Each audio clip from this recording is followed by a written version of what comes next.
Right now, somewhere on the planet, a phone is buzzing with a storm alert. You glance at it. You close a window. Maybe you bring in a chair from the porch. 10 minutes of mild inconvenience, and the storm becomes background noise. But for most of human history, that same sky was a death sentence. There was no forecast, just wind, water, and a soft-skinned species with no claws, standing exposed on an open plain. So how did anyone survive long enough to become your ancestor? The real answer is far stranger than they hid in a cave and waited it out. Your ancestors didn't just endure storms, they read them. They built a survival system around them, one that still lives inside your body today. What actually kills a person in a storm is rarely the rain. It's exposure and flash floods that arrive with almost no warning. Early humans in East Africa's Rift Valley faced exactly this.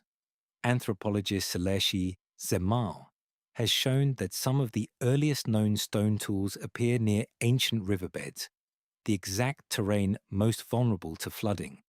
That's not a coincidence. Water meant food. It also meant danger. Early humans didn't avoid storm-prone landscapes. They lived inside the risk and adapted around it. The first defense wasn't shelter. It was a schedule. Long before calendars, humans tracked storm seasons through animal migration and shifting wind. Anthropologist Richard Lee's studies of the Zhu people of the Kalahari show this pattern still at work today. Storms rarely surprise these communities because the knowledge comes from generations of pattern recognition passed down as story. Survival wasn't about brute endurance. It was about information, trusted with your life. Here's where it gets stranger. The image most of us carry is a lone figure crouching in a cave, waiting for thunder to pass. But caves were rare and often already occupied by predators with the same idea.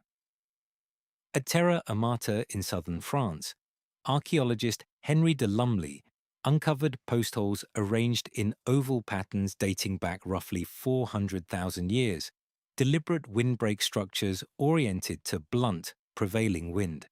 Not caves, engineered shelters. That word matters. Someone studied a storm pattern and built a solution before the storm arrived. Now think about fire. During violent storms, fire did more than warm people.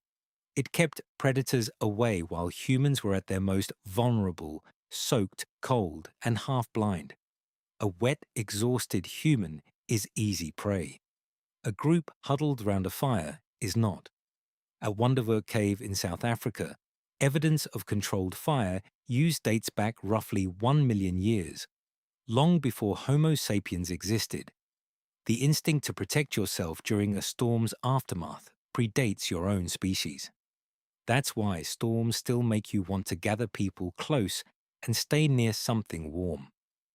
Now, the counterintuitive twist. You'd assume the biggest storms were the deadliest, but for small mobile groups, the fastest, most localized storms were often worse. A massive weather system gives days of warning. A flash flood gives minutes. This is why ancient settlements so often sat on slightly elevated ground, close enough to water for food, far enough to survive when a dry riverbed suddenly wasn't dry. Studies of ancient Nile Valley and Indus River settlements show this exact pattern, generations before anyone could record a floodline. Someone, long before, survived a flood by not being in the wrong low spot, and everyone after learned from it without ever meeting them. Death became data. Now bring this back to you. You don't build windbreaks. You don't read wind shifts to predict rain hours out. But when a storm warning appears on your phone, notice what your body does before your mind processes the words. Your shoulders tighten. You glance toward windows.